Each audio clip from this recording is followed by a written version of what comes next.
Ito po, pakinggan nyo ito. Ito ay dati ng video. Pero ilang araw pa lang naman yan eh. Hindi pa rin ganong katagalan. Na sinasabi ni Vice President Sara Duterte tungkol sa issue ng Nikki Buloy at ng SMNI. Pakinggan natin. Ako po ay nakikiisa sa panawagan ng pagpapairal ng batas at katarungan sa hinaharap na issue ni Pastor Apollo Kibuloy at ng Sunshine Media Network Incorporated.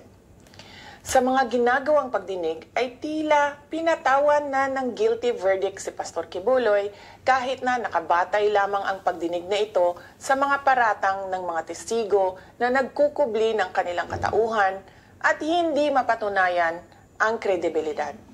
Marami sa atin ang naniniwala na ang dinaranas ngayon ni Pastor Kibuloy ay isang pandarahas at hindi patas.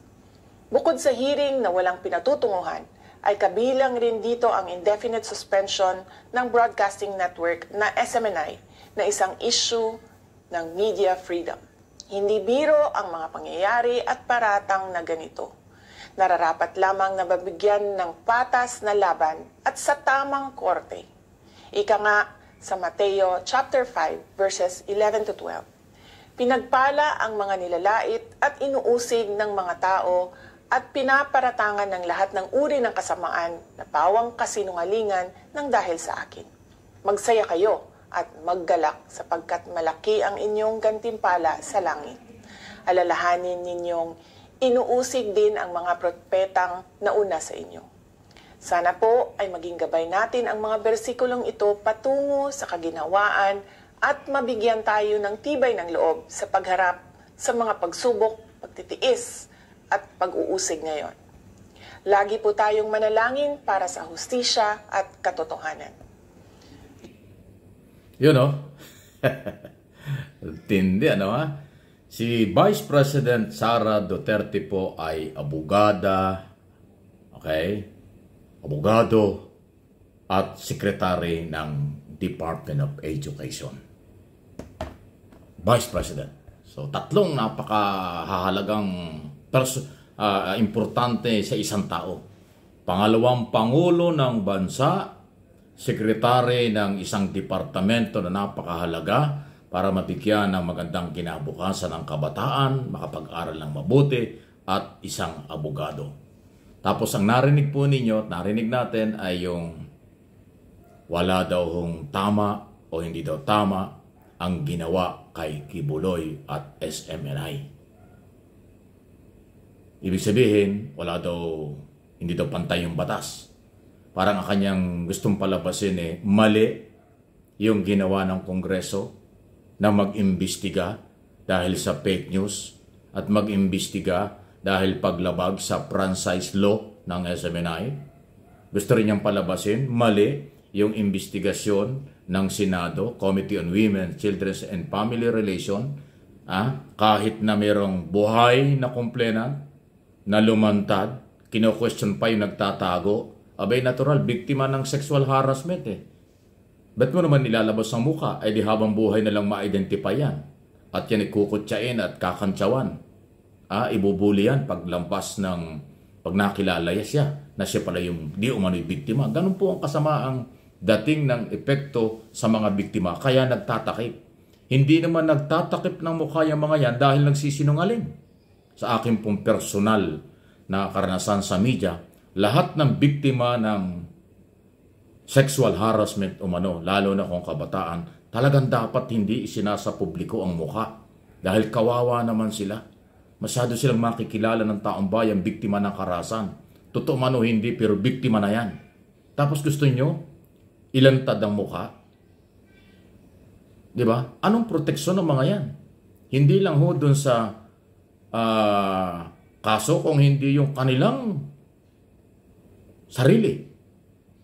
Paano mapoproteksyonan kung lantad ang mukha na sila'y pwedeng ibuli ng mga tao? Uy, biktima ng rape yan. Oh, biktima ng karahasan. Di ba ang sakit niya? Hindi pa dapat magpasalamat ka pa, Vice President Duterte, dahil mayroong lumalantad na mga babae na naglakas ng loob kahit itaya yung buhay at pagkatao dahil ang hinahanap ay katarungan. Dapat nalaman mo yun kasi abogado ka. Dapat nalaman mo rin yon dahil secretary ka ng Department of Education na magiging magandang halimbawa ka sa milyong kabataang nag-aaral na sumunod sa rule of law at karapatan ng kababaihan, karapatan ng biktima. Di ba? Huwag kayong magagalit sa akin, lalo na yung mga followers at ikaw, Vice President. Ipinapaliwanag ko lang po yung kung ano ang epekto ng iyong mga sinasabi dahil ikaw ay pangalawang Pangulo. Ikaw ay abogada, ikaw ay sekretary ng Department of Health, Department of Education. Ng pag-asa ng bayan ay mula sa kabataan, sumunod sa mga batas, rumespeto sa mga batas. Si Kibuloy, nirespeto ba niya ang batas? Yung pag-iimbestiga under the law. Yung pag-iimbita under ng rules ng Kongreso at Senado. Sinunod ba niya? Di ba hindi? Ano ngayon na sinasabing harassment? Pag ikaw ba'y inimbitahan sa tamang proseso, harassment ba yon? Pag ikaw inakusahan ng di umano'y biktima, sasabihin harassment, di humarap ka. Lahat ng pagkakataon sa Kongreso, Madam Vice President, 4 na buwan ang public hearing tungkol sa fake news ng SMNI. Inimbitahan siya 2 beses, sinomon siya, hanggang ngayon hindi nagpakita. Sa Senado, ganon din. Inimbitahan din siya, sinomon siya, supwena, di ba? Sinupwena siya. Ngayon, warrant of arrest na, hindi pa rin nagpapahuli. Hindi pa rin nagbo-volunteer sumuko o hindi pa nahuli. Di ba due process yun? Yung 4 na buwan, hindi ba due process yun na ibinigay? Yung ilang hearing sa Senado na ibinigay sa kanya, hindi pa rin sila dumalo? O sinong may kasalanan? Madam Vice President Duterte, kayo po ay pangalawang Pangulo. Kayo po yung ina ng ating bansa. Ang ama ng ating bansa ay ang Pangulong Marcos. Bakit po gano'n ang inyong mga sinasabi? Di ba?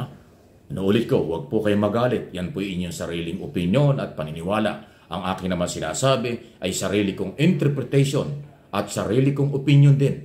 Bilang mamamahayag, bilang vlogger, bilang Pilipino dahil alam natin dapat pantay-pantay ang batas.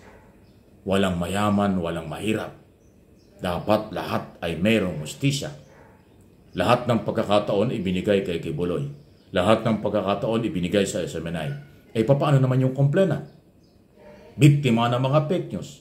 Paano naman yung complainant na di umano'y biktima ng sexual harassment at saka po physical na mga pananakit? Yun po yung pinag-uusapan dito. In aid of legislation, oversight function, yan po'y under the law. Sa ilalim ng saligang batas, yan po'y kanilang karapatan at obligasyon. Yung responsibility and accountability, ginagawa lang ng Kongreso at ng Senado. Mali ba yun? Nagtatanong lang po, Madam Vice President and Secretary ng Department of Education, Sara Duterte.